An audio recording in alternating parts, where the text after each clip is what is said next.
Thank you for joining us for session 2 of True North, and back with John Items again.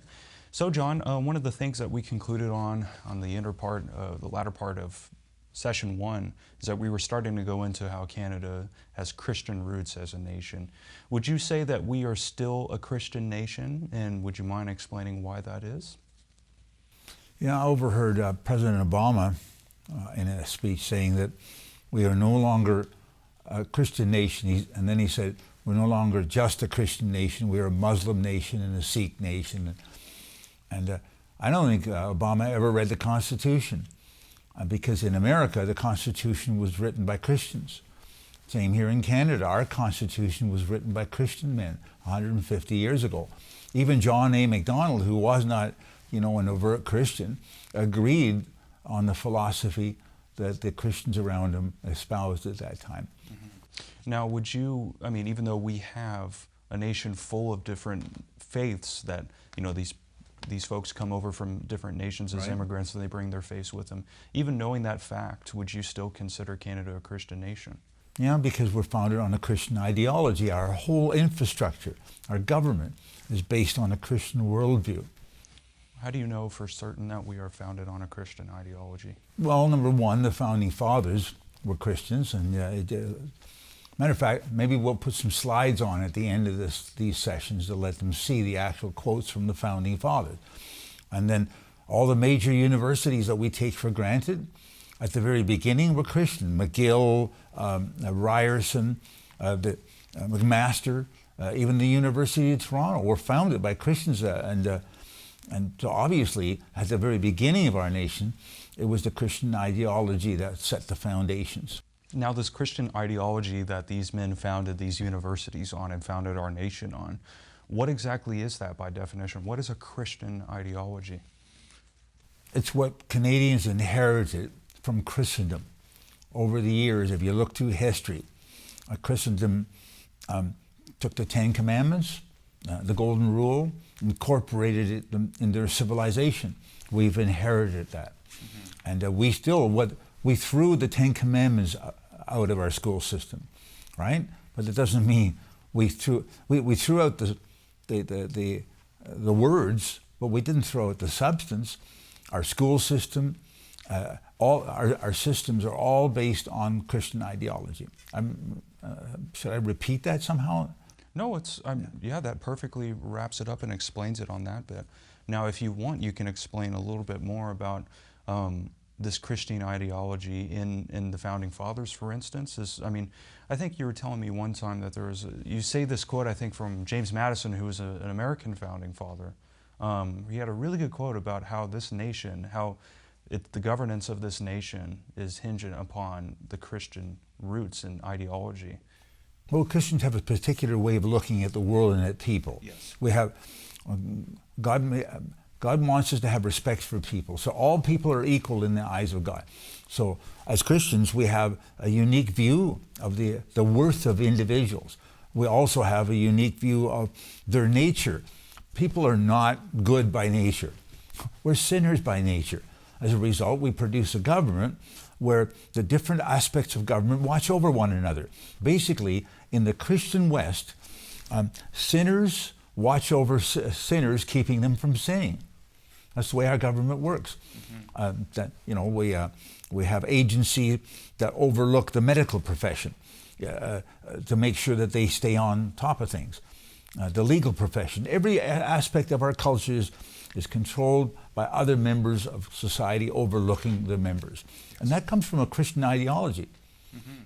Personal accountability. Personal accountability. And the reason we have to hold each other accountable, the way this world talks is, I can say what I want and do what I want, and everything I say is good. It's not true. Mm-hmm. And that doesn't free people of the consequences of their words. What actually happens is people, when you step outside the boundaries of God's law, you make stupid mistakes. I've made lots of mistakes in my life whenever I step outside God's boundaries.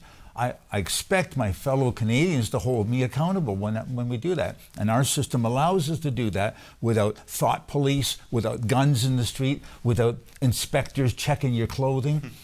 We do. It's just part of our system. Look at our police. Are you afraid of the police? When the police come to you, are you afraid of them? I'm not afraid of the police. The police officer are there for my protection. They behave according to some rules and laws that were based on our Christian foundations. We treat each other as worthwhile. We treat each other with kindness. For instance, Canadians are some of the kindest people in the world. Why? We take for granted our Christian roots. Can I quote something from him? Yeah, from a historian? Absolutely.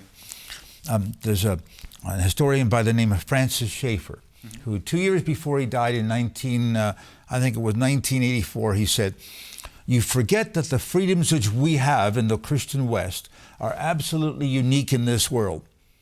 What we have and take so poorly for granted is unique. Of the 150 some countries that now constitute the world," that was in 1984, "only 25 of these countries have any freedoms at all. All the benefits which we know, and I would repeat, which we've taken so easily and so much for granted, are unique."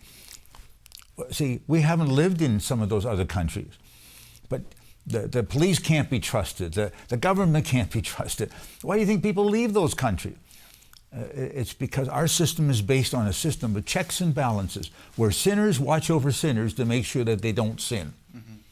Now, from what I can recall, Francis Schaeffer was an atheist himself, was he not? No. Francis Schaeffer became a Christian at one point in his life. I didn't know that. That's still very fascinating. And as a matter of fact, honestly, when you raise that subject, there isn't a person out there that hasn't become a Christian at some point in his life. You're not born a Christian. Mm-hmm. Right. Right? You're not born a Christian. Absolutely. Everybody comes here with their ideology, whether you're an atheist or a secular humanist or a Sikh or a Hindu or an Islamic or whatever you are, you come here, and when you're introduced to the Christian ideology, when you think it all the way through, it's the only ideology that makes total sense. And then you present it with an opportunity, and you become a Christian because of your own free will choice. Mm-hmm. Now, would you say, going back into the governance of this nation being lock in step with God's precepts, and that if we follow God's laws and precepts as from a design perspective, that we can have maximal freedom and have all the benefits that we hope to have? Can you tell me a little bit more about how God's laws relate to freedom?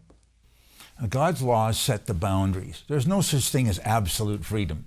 Any complicated system has to abide by some rules. For goodness sake, we can't play hockey with the Soviets unless the Soviets agree to play it by, we either play by their rules or by our rules. We can't play against each other with different rules. Mm-hmm. Everything in life has got rules. God made rules, right? Boundaries. And when we abide by those boundaries, you know what we have? We have a productive, organized, peaceful society. We don't need guns to control people because God's law makes sense to everybody. Especially, you know, the what's that one, the golden rule. I mean, everybody accepts the golden rule. I mean, if you look at all the different religions in the world, they all have the golden rule somewhere in there. Mm-hmm. And you know why that is? Because I want you to treat me just like I expect you to treat me like I treat you. Mm-hmm. Kindness, consideration, right? Gracefulness, all those things. And so it was God that designed civilization, and he gave us the rules by it, and he gave us those rules. What? Moses got them on the mountain 1450 BC. Okay? At that time, there were already civilizations that had rules. You know what actually happened? When Moses came down from the top of the mountain, the people that already had laws compared the laws that they had to the laws of Moses, and they found, in many cases, they had it right to start with. Okay? In many cases, they had it wrong. So you know what they did? They slowly cleaned out all the bad laws, the ones that came from men, and slowly everybody began to get good laws that came from God. As a result, the Christian civilization had all the bad laws combed out. And you know what we're doing now? Because nobody believes in the Bible or the Ten Commandments or the Christian civilization, we're adding laws that are not part of God's design. Mm-hmm. There's certain things you just can't legalize. Can you think of some things that we're legalizing now? Yeah, absolutely. Absolutely. And you know what? They're outside of God's boundaries. So what happens is God's boundaries give us a sense of relief because we legalize what's legal. As a matter of fact, you know, in the book of Romans, God instituted government. It's a mandate that God gave to government. You know what the purpose of government is? Mm-hmm. To encourage good and discourage evil. Right.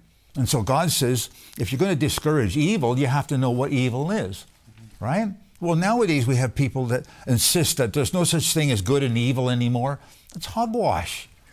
Subjective morality. Yeah, how would you like it if I went and stole your cell phone and stomped on it? Right. You think that's good? No, absolutely not. If your freedoms encroach upon my That's freedoms right. and Yeah. minimize it and diminish it, then it's wrong. It's an error. And one of the things I wanted to talk to you about, because I think this would be a good part to wrap up this session, All right.